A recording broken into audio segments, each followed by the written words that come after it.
আজকে আমি আপনাদের তাকদীর সম্পর্কে এমন কিছু অবাক করা তথ্য দিব যেগুলো জানার পর আপনারা আকাশ থেকে পড়বেন। তাকদীর সম্পর্কে কুরআন হাদিসে যে কি বলা আছে, ইসলামিক স্কলারগণ কি বলেন, তা অধিকাংশ মানুষই জানে না। আজকে আপনারা কুরআন এবং সহিহ হাদিসের রেফারেন্স এবং সর্বজন বিদিত ইসলামিক স্কলারগণ কি বলেন সেটাও দেখতে পাবেন।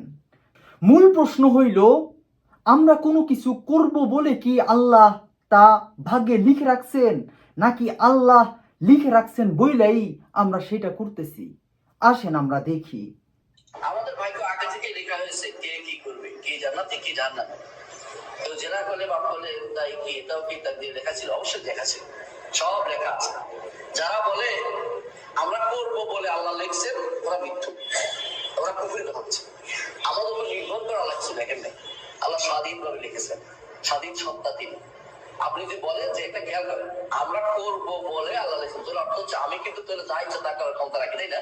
এটা মিথ্যা কথা। আল্লাহ বলছে ওমা তাশাউনা ইল্লা আইয়াশাআল্লাহ, তোমরা যা চাইলে তা করতে পারবে না, আমি যা চাই তা হবে।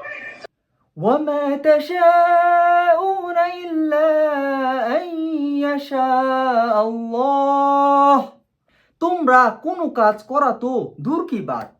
বলেন, তোমরা কোনো কিছু কোনো কাজ করা তো দূর কি বাত, তোমরা কোনো কাজ করার ইচ্ছাই করতে পারবা না, ইচ্ছাই পোষণ করতে পারবা না যদি আল্লাহ ইচ্ছা না করেন। সম্পূর্ণ ভিডিও আমি দেখাবো, মাঝে মাঝে কিছু কথা বলবো। মনে করেন একটা পেডোফাইল, পেডোফাইল মানে কি বুঝেন? না বুঝলে গুগলে গিয়ে সার্চ করেন। একজন পেডোফাইল, সে একটা শিশুকে দেখা ধর্ষণ করার ইচ্ছা পোষণ করছে, কিন্তু সে ধর্ষণ করার সেই ইচ্ছাটা পোষণ করতে পারবে না যদি আল্লাহ ইচ্ছাটা না করেন। আল্লাহ প্রথমে ইচ্ছা পোষণ করছে, তারপর ওই পেডোফাইল ধর্ষণ করার ইচ্ছা পোষণ করছে। মানে বুঝেন? সবগুলো ভিডিও দেখেন, কোরআনের এবং সহিহ হাদিসের রেফারেন্সগুলো দেখেন, তারপর ক্লিয়ার হয়ে যাবে। কেউ জেনা করলে বাপ করলে তাই কি, এটাও কি তাকদীরে লেখা ছিল? অবশ্যই লেখা ছিল, সব লেখা আছে। যারা বলে আমরা করবো বলে আল্লাহ লিখছেন, ওরা মিথ্যু, ওরা কুফরি হচ্ছে। আমাদের উপর নির্ভর করা লাগছে। দেখেন না, আল্লাহ স্বাধীনভাবে লিখেছেন, স্বাধীন সত্তা তিনি। আপনি যদি বলেন যে এটা খেয়াল করেন, আমরা করবো বলে আল্লাহ লিখছেন, তোর অর্থ হচ্ছে আমি কিন্তু তোর যা ইচ্ছা তা করার ক্ষমতা রাখি, তাই না? এটা মিথ্যা কথা। আল্লাহ বলছে ওমা তাশাউনা ইল্লা আইয়াশাআল্লাহ, তোমরা যা চাইলে তা করতে পারবে না, আমি যা চাই তা হবে। আল্লাহ আমাদের জন্য লিখছেন কি আমরা জানি না, ওটা বোঝার দরকার নেই আমার। কেউ আছে যারা বলে যে আমরা করব বলে আল্লাহ লিখছেন, এই জিনিসটা নিয়ে কনফিউশন হচ্ছে, তাই না? আচ্ছা ভাই, আমি যদি বলি যে আমি করব সেই জন্য আল্লাহ লিখছে, আল্লাহ কারোর জন্য কোনো কিছু করে? কথাটা যদি আমি বলি যে আমি করব এই জন্য আল্লাহ লিখছে, তাহলে আল্লাহর ইচ্ছাটা কোনো কিছুর উপর ডিপেন্ডেন্ট হয়ে গেল না? বুঝছেন ভাই জিনিসটা? এই জন্যই কথাটা ভুল। কারণ এই কথাটা আপনি বললে আল্লাহ রুবুবিয়তে হাত দিয়ে দিচ্ছেন, আপনি আল্লাহ রুবুবিয়তকে এস্টাবলিশ করতে পারবেন। কিছু হবে দেখে আল্লাহ করবে এমন না, তার মানে কি আমার করার উপর আল্লাহ লিখা নির্ভর হইতে পারে? এটা না, বুঝছি। তাহলে তারপরে এটার পরে তাহলে কি আছে? লজ্জা পায় না, কিন্তু দুই ধরনের মানুষ কিন্তু এলম অর্জন করতে পারে না, যে লজ্জা পায় আর যে অহংকারী। যে অহংকারী, আমি তো এখানে জিজ্ঞেস করবো, দুদিনে কিন্তু এটা আমার দোস্ত ছিল, তো এটা আমার বয়সী, আমিও তো কিসে প্রশ্ন করবো? অথবা লজ্জা, না না কি মনে করবে, ভাইয়া কি মনে করবে, শেখ কি মনে করবে, ওস্তাদ কি মনে করবে, না লজ্জা পাবেন না। যদি ক্লিয়ার না হয় বলেন, 100 বার ক্লিয়ার করবো। আর যদি ক্লিয়ার হয় তাহলে বলেন হ্যাঁ ভাই ক্লিয়ার। তো ভাই বুঝছি জিনিসটা এখন ক্লিয়ার, যেটা আপনার এই ছিল। এটাই হচ্ছে মেইন কথা। আল্লাহ যা লিখেছেন সেই অনুযায়ী সবকিছু বান্দা করবেন বলে আল্লাহ লিখে রেখেছেন, এই আকীদা পোষণ করা কি ঠিক? হ্যাঁ, ধন্যবাদ শ্রী ভাইজান। এই আকীদা পোষণ করা ঠিক নয়। তাইলে তো আল্লাহর ইয়ে থাকলে কিভাবে, আলিয়ুল কবির কিভাবে হইলেন? তিনি স্রষ্টা কিভাবে হইলেন যে বান্দার ইচ্ছার ভিত্তিতে তিনি লিখবেন না? এরকম কথা না। আল্লাহর সেই স্বকীয়তা আছে। হ্যাঁ, আল্লাহ স্রষ্টা হিসেবে তিনি যার ব্যাপারে যা চান লিখবেন। কিন্তু কখনো তিনি এই লেখার ক্ষেত্রে বেইনসাফি করবেন না। ওমা রাব্বুকা বিযাল্লামিল লিল আবিদ, যে কখনো আল্লাহ তার বান্দার উপর জুলুম করেন না। আল্লাহ যেটাই সিদ্ধান্ত নেবেন সেটা ইনসাফ ভিত্তিক নেবেন, আর সেটার হিকমত আমরা না জানলেও আল্লাহ যে মানে জুলুম করবেন না, এটা তো আমরা কোরআনের মাধ্যমে জানতে পারলাম। কোনো অসুবিধা নেই, ধৈর্য ধরতে হবে। অনেকের দৃষ্টিতে তার উপর যে সিদ্ধান্ত আল্লাহর সেটাকে জুলুম মনে হতে পারে, কিন্তু বাস্তবে অনেক মানে যাচাই করে দেখলে যে অনেক বিপদ ব্যক্তির জন্য লাভজনক হয়ে যায়। এখানে আল্লাহ বলছেন ওয়াসা আন তাকরাহু শাইআন ওয়া হুয়া খায়রুল লাকুম, যে কখনো তোমরা কোনো জিনিসকে খারাপ মনে করতে পারো কিন্তু এটার মধ্যে কল্যাণ রয়েছে। আপনি দেখবেন একজন হঠাৎ করে অসুস্থ হয়ে গেছে, দেখা যায় যে তার অবস্থার পরিবর্তন হয়েছে, অসুস্থ থাকা অবস্থায় সে আল্লাহকে স্মরণ করেছে সঠিক। আচ্ছা ফারাজ ভাই, আমরা এই যে মুমিন এতদিন ধরে এই কথাগুলা বললো ভাই, হ্যাঁ, যে তেনাটা পেঁচাইলো ভাই, এই আমি তো দেখতেছি হুজুররা মুমিনদের উত্তর দিয়ে দিল। ফারাজ ভাই কি ব্যাপারটা? আর কোনো কিছু তো বাকি থাকে না ভাই, কোনো কিছু তো বাকি রাখার মতো নাই এখানে। আল্লাহর রুবুবিয়তে হাত দিচ্ছে তাহলে এত বড় মুমিনরা ভাই। মানে মুমিনরা বছরের পর বছর ধরে এটা কইলো যে মানুষটাকে এটা করবে বললে আল্লাহ আগে থেকে ভবিষ্যৎ জানে, এই জন্য আল্লাহ লিখে রেখেছে। এই ভিডিওটা মানে পাবো কিভাবে ভাই? যে ভিডিওটা তাকদীর লেখাটার ভিতরে ভিডিওটা আছে ভাই। তাকদীর ওই সংশয়.com না ভাই? সংশয়.com তাকদীর লিখে সার্চ করেন, এখানে ইসলামের অন্যতম ভিত্তি তাকদীর প্রসঙ্গে এই লেখাটার ভিতরে ভিডিওটা অ্যাড করে দিচ্ছি। এবার আসেন, জাকির নায়েক যে বাজারে ছড়াইলো যে আমরা করব বইলা আল্লাহ লিখে রাখছেন, আমাদের কর্মের উপর নির্ভর কইরা আল্লাহ বহু আগে সেটা লিখে রাখছেন, এই যে কথাটা, এইটার পক্ষে কি সে কোরআন অথবা সহিহ হাদিস থেকে কোনো রেফারেন্স দিছে? আসেন দেখি, দেয় নাই, দেখবেন আপনারা। অথচ এই যে ইসলামিক স্কলাররা তারা কিন্তু কোরআন থেকে রেফারেন্স দিছে। ওনাদের যারা চিনেন না তাদের বইলা রাখি, ওনারা মদিনা ইউনিভার্সিটি থেকে পড়াশোনা করা, সৌদি কর্তৃক সার্টিফাইড বড় বড় গ্রহণযোগ্য ইসলামিক স্কলার। আপনি আবু বকর জাকারিয়া লেখা সার্চ দেন, তারপরে বিস্তারিত যাই না যাবেন। এবার আসেন জাকির নায়েক কি বলে দেখি, আর ইসলামিক স্কলারগণ কি বলে। এইখানে একটা কথা বলি, জাকির নায়েক কিন্তু ইসলামিক স্কলার না, সে নিজেও এটা বলে সে ইসলামিক স্কলার না, সে হলো দায়ী, সে আরবিও জানে না। আর আবু বকর জাকারিয়া তারা হচ্ছে সর্বজন স্বীকৃত সৌদি কর্তৃক সার্টিফাইড ইসলামিক স্কলার, অর্থাৎ বাংলাদেশের প্রথম সারির ইসলামিক স্কলার। শুধু তাই না, এরপরে তো আমরা কোরআনের আয়াতগুলো দেখব ইসলামিক স্কলারদের পক্ষে যায় নাকি জাকির নায়েকের পক্ষে যায়, দেখেন। তাকদীর বিষয়ক যে জাকির নায়েকের যে বক্তব্য এবং আলেমদের যে বক্তব্য, সে দুটোর মধ্যে পার্থক্য কি সেটা আমরা একটু আগে দেখি। হ্যাঁ, দেখেন। মুমিন ভার্সেস মুমিন। তাহলে অদৃষ্ট হচ্ছে যেটা আল্লাহ তাআলা লিখে রেখেছেন, কিছু জিনিস ফিক্সড, যে কখন জন্ম হবে ইত্যাদি। তবে বাকি জিনিসগুলো এমন না, আপনি কি করবেন সেটা আল্লামা ইকবাল বলেছে, খুদ কো কার ইতনা বুলন্দ क्या तकदीर के पहले अल्लाह अपने बंदे से कुछ पूछे बता दे राजा क्या है। অর্থাৎ নিজেকে এতটাই মহান বানাও যে অদৃষ্ট রেখার আগে আল্লাহ নিজে জিজ্ঞাসা করবেন তার বান্দাদের যে। দেখেন, জাকির নায়েক কোরআন সহিহ হাদিস থেকে কোনো রেফারেন্স না দিয়া সে রেফারেন্সটা কই থেকে দিল? আল্লামা ইকবাল যে ছিল একজন ফাসেক এবং বহু ইসলামিক স্কলারের মতে সে মুরতাদ ছিল, অথচ সে কোরআন হাদিস থেকে রেফারেন্স না দিয়া আল্লামা ইকবালের মতো একটা ফাসেক মুরতাদের সে রেফারেন্স দিল। কোরআনে কারীম আল্লাহ তাআলা বলেন কুল্লু সগীরিন ওয়া কাবীরিন মুস্তাতা, ছোট বড় সবই লেখা হয়েছে। অনেকে বলে কি বলে জন্ম মৃত্যু বিয়ে এই তিনটা লেখা হয়েছে, ও বেটা কথা। জন্ম মৃত্যু বিয়ে না প্রতিটি জিনিস লেখা হয়েছে, কিছু জিনিস ফিক্সড, কে কখন জন্ম হবে ইত্যাদি। তবে বাকি জিনিসগুলো এমন না, আপনি ঠিক করবেন। অনেকে বলে কি বলে জন্ম মৃত্যু বিয়ে এই তিনটা লেখা হয়েছে, ও বেটা কথা। জন্ম মৃত্যু বিয়ে না প্রতিটি জিনিস লেখা হয়েছে। আচ্ছা, আমরা দেখলাম যে জাকির নায়েক যে কথাটা বললো সেই কথাটা আবার ডক্টর আবু বকর জাকারিয়া, যিনি মদিনা বিশ্ববিদ্যালয়ে পিএইচডি করেছেন ইসলামের ফিকার উপরে, তিনি বললেন যে জাকির নায়েক যে কথাটা বলেছে সেটা ভুল কথা। প্রতিটা জিনিসই যে বেটা বলে সেই বেটা একটা গাধা, জাকির নায়েককে ডক্টর আবু বকর জাকারিয়া একজন গাধা হিসেবে পরিচয় করা দিলেন। এরপর আমরা দেখি যে ডক্টর আবু বকর জাকারিয়া যেহেতু একজন আলেম, ওনার বক্তব্যটা কি সেটা একটু শুনে নিই। বলেছেন এক ব্যক্তি জান্নাতীদের আমল করতে থাকে, এমনকি তার মাঝেও জান্নাতের মাঝে শুধু এক হাত দূরত্ব অবশিষ্ট থাকে। এমন সময় তার তাকদীর অগ্রগামী হয় এবং সে জাহান্নামীদের আমলে লিপ্ত হয়ে যায়। অবশেষে তার ঠিকানা হয় জাহান্নাম।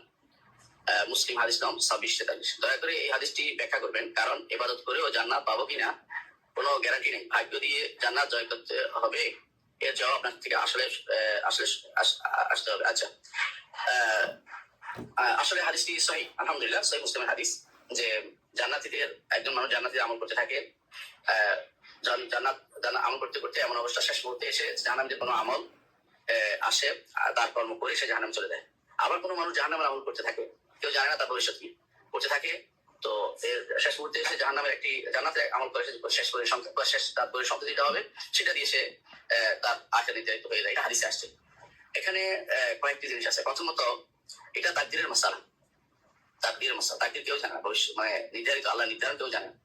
আপনার আমার এবং সমস্ত পৃথিবী, সমস্ত সৃষ্টির 50,000 বছর আগে আল্লাহ তাআলা সব নির্ধারণ করেছেন যে তিনি কি করবেন, কাকে কিভাবে কখন জান্নাতের ব্যবস্থাপনা করবেন, কার জন্য জাহান্নামের ব্যবস্থাপনা করবেন, কে ভালো থাকবে, কে মন্দ থাকবে, কে সুস্থ থাকবে, অসুস্থ হবে, কে দুনিয়াতে তার ধনী হবে, কে ফকির হবে, সবই নির্ধারিত, কোনো কিছু অনির্ধারিত নেই।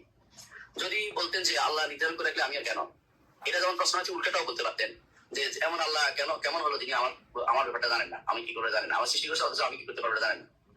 এটা উল্টাটাও হয় প্রশ্ন। এবার আসেন আমরা সরাসরি কোরআনের আয়াত এবং সহিহ হাদিস দেখি কি বলে। তাকদীর বিষয়ে কোরআনের আয়াত এবং সহিহ হাদিসের রেফারেন্সের লিঙ্ক এই ভিডিওর কমেন্টে দেয়া থাকবে। আপনাদের এমন আরো অনেক ভিডিও দেখাইতে পারি, কিন্তু এখন আমরা সরাসরি কোরআন এবং সহিহ হাদিসে চলে যাই। আমি এর আগে একটা কথা স্পষ্ট কইরা বইলা রাখি, জাকির নায়েক যে বলল আল্লাহ লেখা রাখছেন বইলা মানুষ এই কাজ করতেছে, এমনটা না, বরং মানুষ করবে বইলা আল্লাহ লেখা রাখছেন। এইটা সম্পূর্ণ কোরআন এবং সুন্নাহ বিরোধী। এক তো কোরআন হাদিসের রেফারেন্স এটার বিপক্ষে, আর দ্বিতীয়ত এইখানে তো আল্লাহর রুবুবিয়াতে হাত দিয়ে দেয়া হয়। আল্লাহর রুবুবিয়াত গুলার মধ্যে অন্যতম হইল আল্লাহ কখনো কারো উপর, তার সৃষ্টির উপর কোনো কিছুতেই নির্ভর করে সিদ্ধান্ত নেন না। তার সিদ্ধান্ত সম্পূর্ণ স্বাধীন। এখন যদি এটা হয় মানুষ একটা কাজ করবে বইলা আল্লাহ ভাগ্যে সেটা লিখছেন, তাহলে তো আল্লাহ মানুষের যে এই কর্মকাণ্ড করবে সেটার উপর তো আল্লাহ নির্ভরশীল হয়ে গেল। কিন্তু আল্লাহর রুবুবিয়াত অনুযায়ী আল্লাহ তো কোনো ক্ষেত্রেই মানুষের উপর, কোনো সৃষ্টির উপর নির্ভরশীল না। উনি যখন ভাগ্য লেখেন একদম স্বাধীনভাবে লেখেন, এমন না যে বান্দা সেই কাজটা করবে আর তাই আল্লাহ সেটা লিখছে। এটা তো সরাসরি আল্লাহর সাথে কুফরি। এবার আসেন কোরআন হাদিস কি বলে দেখি। তাকদীর সম্পর্কে কোরআন হাদিস কি বলে সেটা জানতে চাইলে এই লেখার লিঙ্ক দেয়া থাকবে, অথবা এই যে হেডলাইন এইটা লিখে যদি গুগলে সার্চ দেন লেখাটা চলে আসবে। আসেন আমরা এবার দেখি কোরআন হাদিস কি বলে। এইখানে ডজন খানেক আয়াত আছে, কোরআনের ডজন খানেক আয়াত, অগণিত হাদিস আছে। সবগুলা বলতে গেলে তো ভিডিও অনেক লম্বা হয়ে যাবে। আমি 2-3টা আয়াত বলবো আর 1-2টা হাদিস শর্টলি বলবো, সব বিস্তারিত এখানে পাওয়া যাবেন।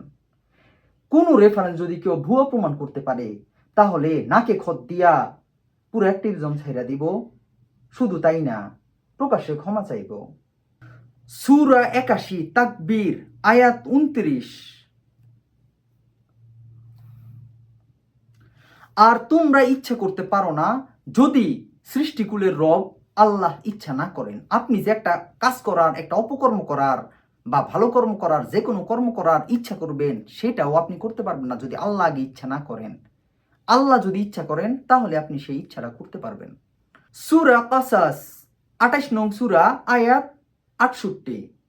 তোমার প্রতিপালক যা ইচ্ছে সৃষ্টি করেন আর যাকে ইচ্ছে মনোনীত করেন, এতে তাদের মানুষের কোনো এখতিয়ার নাই। সূরা 6 সূরা আনাম আয়াত 39। আল্লাহ যাকে ইচ্ছা পথভ্রষ্ট করেন এবং যাকে ইচ্ছা হেদায়েতের সরল সহজ পথের সন্ধান দেন। সূরা কাহাফ 17। আল্লাহ যাকে হেদায়েত দেন বা সৎ পথে পরিচালিত করেন সে হেদায়েতপ্রাপ্ত, আর যাকে তিনি পথভ্রষ্ট করেন, আবার বলতাছি, যাকে তিনি পথভ্রষ্ট করেন তুমি কখনো তাহার জন্য পথ নির্দেশকারী কোনো অভিভাবক পাইবে না। সূরা আরাফ আয়াত 178। আল্লাহ যাকে হেদায়েত দেন সেই হেদায়েত লাভ করে। সূরা 58 মুজাদালাহ আয়াত 10 কি বলল? আল্লাহর অনুমতি বা ইচ্ছা ছাড়া শয়তান তাদের সামান্যতম ক্ষতি সাধনেও সক্ষম নয়। আল্লাহর ইচ্ছা ছাড়া শয়তান আপনার কোনো ক্ষতিই করতে পারবে না। শয়তান যে আপনার ধোঁকা দেয়, আপনার ক্ষতি করে, সেটাও কার ইচ্ছা? আল্লাহর ইচ্ছা। এখন আবার কি বলতেছে?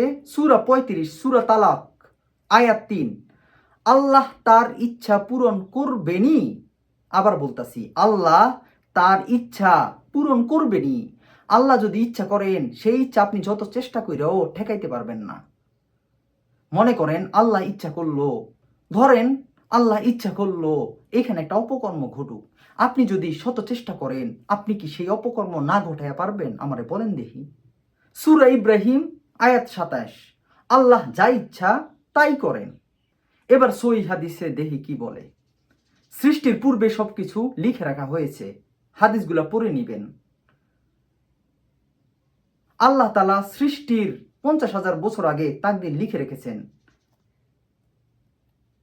এই হাদিসটা দেখেন, ভাগ্যে যা লেখা আছে তা পরিবর্তন হবে না। আবার বলতাছি, এই হাদিসটা, ভাগ্যে যা লেখা আছে তা পরিবর্তন হবে না। দেখেন, সম্পূর্ণ হাদিসটা পড়ে নিবেন। হাদিসের মূল কথা এটাই, সন্তান পিতার মেরুদণ্ডে অবচেতন থাকতেই কে জাহান্নামে যাবে আর কে জান্নাতে যাবে তা নির্ধারিত হয়ে যায়। এটাও সম্পূর্ণ হাদিসটা পড়ে নিবেন। এখন আমরা একটা হাদিস পড়ব, সম্পূর্ণ পড়ব। আসেন, সেইটা হলো নবী আদম মুসার উপর এই নাস্তিকীয় যুক্তি দিয়ে বিজয় হয়েছিল। নাস্তিকরা মুমিনদের সাথে যে যুক্তি দিয়ে, সেই যুক্তি দিয়া হযরত আদম আলাইহিসসালাম বিজয়ী হয়েছিল। যেহেতু তাকদিরে সব আগেই লেখা আছে, সুতরাং আমার কোনো দোষ নাই। আসেন, 3টা হাদিস, আমি শুধু এই প্রসঙ্গে 3টা হাদিস আছে, আমি শুধু একটা পড়ে শোনাই। আদম আলাইহিস সালাম ও মূসা আলাইহিস সালামের বিতর্ক। আবু হুরায়রা রাদিয়াল্লাহু তাআলা আনহু থেকে বর্ণিত, আবু হুরায়রা রাদিয়াল্লাহু তাআলা আনহু থেকে বর্ণিত, রাসূলুল্লাহ সাল্লাল্লাহু আলাইহি সাল্লাম বলেছেন, আদম আলাইহিস সালাম ও মূসা আলাইহিস সালাম এর মধ্যে বিতর্ক হয়। মূসা আলাইহিস সালাম বললেন, হে আদম, আপনি আমাদের পিতা, আপনি আমাদের বঞ্চিত করেছেন এবং জান্নাত থেকে আমাদের বের করে দিয়েছেন। তখন আদম আলাইহিস সালাম তাকে বললেন, আপনি তো মূসা, আল্লাহ তাআলা আপনার সঙ্গে কথা বলে আপনাকে মনোনীত করেছেন এবং আপনার জন্য তার হাতে লিখে কিতাব তাওরাত দিয়েছেন। আপনি কি এমন বিষয়ে আমাকে তিরস্কার করেছেন? আবার বলতাছি, আপনি কি এমন বিষয়ে আমাকে তিরস্কার করছেন যা আমার সৃষ্টির 40 বছর পূর্বে আল্লাহ নির্ধারণ করে রেখেছেন? কি বলল? যে জিনিস আল্লাহ আমার সৃষ্টির, আমার জন্মের 40 বছর আগে লিখে রাখছে, সেটার জন্য আপনি আমাকে দোষারোপ করতেছেন। কি বুঝলেন? পুরোটা শুনেন। রাসূলুল্লাহ সাল্লাল্লাহু আলাইহি সাল্লাম বললেন, আদম মূসা আলাইহিস সালাম এর উপর তর্কে বিজয়ী হলেন। হাদিসের মান সহিহ। এমন আরো অনেকগুলো হাদিস আছে যেগুলা দেখার পর আপনি রীতিমতো অবাক হয়ে যাবেন। লেখাটা কমেন্টে দেয়া থাকবে, অবশ্যই সবগুলো রেফারেন্স দেখে নিবেন, হাদিসগুলা পড়ে নিবেন। কোরআনের আয়াতের ব্যাখ্যা কি? হাদিস। কোরআনের আয়াতের সবচেয়ে গুরুত্বপূর্ণ ব্যাখ্যা হলো হাদিস। এই হাদিসে কি বলে, সহিহ হাদিসে কি বলে, সবগুলা দেখে নেবেন, আপনি রীতিমতো অবাক হবেন। আমি চ্যালেঞ্জ দিলাম, আপনি যেই তথ্যগুলা জানতেনই না সেসব আপনি জানতে পারবেন। আপনি এতদিন যে ফ্রি উইল, ব্যক্তি স্বাধীনতা, এরপরে কি স্বাধীন ইচ্ছা, এইসব ভাইবা আসছেন, কোরআন হাদিসে সেসব বলে না। কোরআন হাদিস তার বিপরীতে। কোরআন হাদিস অনুযায়ী সব কিছু আল্লাহর নিয়ন্ত্রণে, মানুষের নিয়ন্ত্রণে কোনো কিছুই নাই। মানুষ মনে করতেছে তার নিয়ন্ত্রণে, কিন্তু আসলে আল্লাহর নিয়ন্ত্রণে সব কিছু কোরআন হাদিস অনুযায়ী। এবার আসেন এই হাদিসটা পড়ি, এটা খুবই গুরুত্বপূর্ণ। এটা পড়ার পর আপনি অবাক হবেন। সহিহ মুসলিম 1691 ইসলামিক ফাউন্ডেশন। একটা কথা বলি, হাদিসের নাম্বার কিন্তু প্রকাশনী ভেদে ভিন্ন হয়। কোরআনের আয়াত দুনিয়ার সকল প্রকাশনীতে একই, কিন্তু হাদিসের যে নাম্বার ওইটা প্রকাশনী অনুযায়ী ভিন্ন হয়ে থাকে। অথচ এই কারণে মুমিনরা দীর্ঘ সময় মনে করতো নাস্তিকরা বুঝি ভুয়া রেফারেন্স দেয়। আসলে ঘটনা তো অন্য জায়গায়। আপনার তো দেখতে হবে কোন প্রকাশনী। অনেক ক্ষেত্রে প্রকাশনী ভেদে ভিন্ন হয়। যাই হোক, আমি পুরো একদম হাদিসের লিঙ্কই দিয়ে দিলাম ওই লেখাতে, যে লেখার লিঙ্ক কমেন্টে দেয়া থাকবে, সেখানে এই হাদিসও পাবেন। আচ্ছা, কুতাইবা ইবনু আবু সাঈদ রহমতুল্লাহ আলাই আলী ইবনু আবু তালিব রাদিয়াল্লাহু তাআলা আনহু থেকে বর্ণিত যে নবী সাল্লাল্লাহু আলাইহি ওয়াসাল্লাম রাত্রের বেলা তার ও ফাতিমা রাদিয়াল্লাহু তাআলা আনহুয়ের গৃহে আসলেন এবং বললেন, তোমরা কি সালাত তাহাজ্জুদ আদায় করছো না? আলী রাদিয়াল্লাহু তাআলা আনহু বললেন, আমি বললাম, ইয়া রাসূলুল্লাহ, আমাদের আত্মা আল্লাহর কবজায়। কইলটা কি? দেখেন, তোমরা নামাজ পড়তাছো না? তখন আলী কি বলল? ইয়া রাসূলুল্লাহ, আমাদের আত্মা আল্লাহর কবজায়, তাই তিনি যখন আমাদের উঠাবার ইচ্ছা করেন তখন উঠান। যুক্তিটা দিল কি? পুরাই নাস্তিকীয় যুক্তি। মানে আপনি নামাজ পড়তাছেন না, জিজ্ঞেস করছে, তখন কি বলল? যে আমরা তো আল্লাহর কবজায়, আল্লাহর নিয়ন্ত্রণে, আল্লাহ যখন চাইবেন তখনই তো আমাদের উঠাবেন, আমরা নামাজ পড়ব। তাহলে আমাদের দোষটা কি? পুরোটা দেখেন। রাসূলুল্লাহ সাল্লাল্লাহু আলাইহি সাল্লাম ফিরে চলে গেলেন যখন আমি তাকে এই কথা বলি, আর তার একার যাওয়ার সময় আমি শুনতে পেলাম তিনি নিজের রানে হাত মারছেন এবং বলছেন, ওয়া কানাল ইনসানু আকসারা শাইইন জাদালা, মানুষ অধিকাংশ ব্যাপারেই বিতর্ক প্রিয়। আবার দেখেন, যাওয়ার সময় আমি শুনতে পেলাম তিনি রাসূল নিজের রানে হাত মারছেন। আমরা রাগ কইরা এভাবে হাত মারি না যখন আমাদের কাছে আর কোনো জবাব না থাকে। আলী একটা নাস্তিকীয় যুক্তি দিল, নবীর কাছে সেটার আর কোনো জবাব নাই, কারণ তাকদীর অনুযায়ী তো এটাই সত্য। নবী তো এখানে ধরা খেয়ে গেল। তখন নবী রাগান্বিত হইয়া এই যে রানে হাত মারছেন আর বললেন, মানুষ অধিকাংশ ব্যাপারেই বিতর্ক প্রিয়। সূরা কাহাফ। হাদিসটা আপনারা পড়বেন, লেখাটা পড়েন। যাই হোক ভাই, এইসব রেফারেন্স দেখার পর, ইসলামিক স্কলারদের বক্তব্য শোনার পর এবার কি বলবেন? আমরা কোনো কিছু করব বইলা আল্লাহ লিখে রাখছেন, নাকি আল্লাহ লিখে রাখছেন বইলাই আমরা সেটা করতেছি? আমরা কি তার লেখা তাকদিরের বাইরে যাইতে পারবো? আল্লাহ যদি তাকদিরে শিশু ধর্ষণ না লিখত, আপনি আমি এই যে বদগুলা, এই যে পেডোফাইলগুলা হাজার চেষ্টা কইরা ধর্ষণ করতে পারতো? করতে পারতো না। এইটুকু জিনিস বোঝার চেষ্টা করেন। আসলে কি ছোট থেকে আমাদের মিথ্যা শুনে শুনে বড় করছে, তো হুট করে আপনাদের সত্য মাথায় ঢুকবে না। এখনো যদি ইসলামের তাকদিরের বিষয়টা আপনি ক্লিয়ার না হন, তাহলে আপনি ইউটিউবে যাবেন, আপনার আমি কিছু ভিডিও দিচ্ছি, এগুলো আপনি এই বিতর্কগুলো দেখবেন, আপনি ক্লিয়ার হয়ে যাবেন। প্রথমে আপনি ইউটিউবে গিয়ে সার্চ বারে গিয়া আসিফ মহিউদ্দিন লিখবেন, আসিফ মহিউদ্দিন, সাথে সাথে আসিফ মহিউদ্দিনের পেজ চ্যানেল চলে আসবে। এরপর প্লে লিস্টে যাবেন। কোথায় যাবেন? প্লে লিস্টে যাওয়ার পর দেখবেন প্রতিটা বিষয় ভিত্তিক আলোচনা আছে। এখানে যাওয়ার পর নিচের দিকে যাবেন, দেখবেন যে এই যে তাকদীর এবং রিজিক বিষয়ক আলোচনা, এখানে ক্লিক করবেন। এখানে অনেকগুলা ভিডিও আছে, প্রতি একটা করে ভিডিও দেখার পর আপনার তাকদীর নিয়ে আর কোনো সংশয় থাকবে না, আপনি ক্লিয়ার হয়ে যাবেন ইসলামের তাকদীর আসলে কি। মানুষ করবে বইলাই কি আল্লাহ লিখে রাখছেন, নাকি আল্লাহ লিখে রাখছেন বইলাই মানুষ সেটা করতেছে? আপনি একদম ক্লিয়ার হয়ে যাবেন। প্রতিদিন একটা করে ভিডিও দেখেন। পাকিস্তানে গেছে এক বড় দাঁড়ি কিছুদিন আগে, কয়েকদিন আগে, তিনি দেখলাম যে বলতেছে যে তাকদীর নির্ধারণটা হচ্ছে অনেকটা ওই আপনার ছাত্র আছে, আপনি পাস করবে কি করবেন না, আপনি একটা নির্ধারণ করছেন, আপনি পাস করবেন দেখে রাখছে পাস করবে, করবে না দেখে লিখে রাখছে করবে না, এটা আপনার আমলের উপর নির্ভরশীল। এই কথা বলে দিছে, মানে এটা বানাই দিল একটা, তো খুশি হয়ে গেছে যারা সামনে, কিন্তু এটা তো হক না। এটা কেমনে বলি? আপনার কর্ম তো আল্লাহ নির্ধারণ করছে, তো আপনার কর্মের উপর আমি লিখছি, এটা কেমনে বলি কথাটা? বুঝলেন না কথাটা? কিন্তু উস্তাদের তো আর ছাত্রের কর্ম লিখে দেয়নি, পার্থক্য এখানে। উস্তাদেরও স্রষ্টা আল্লাহ, ছাত্রের স্রষ্টাও আল্লাহ। আর উস্তাদ চাকরি উদাহরণ দিলে হচ্ছে না কেন? ছাত্রও তো আল্লাহ উস্তাদ সৃষ্টি করে না, আজবিল্লাহ। উস্তাদ জানেই না ছাত্র কি করতে পারবে, কতটুকু জানতে পারবে বাহ্যিক, এমনও হইতে পারে যে তারা মনে করছে ফেল করবে, সে তো সবার আগে ভালো রেজাল্ট করে বসে রয়েছে, তাহলে ওস্তাদ আগে যদি উদাহরণটা এখানে চলবে না।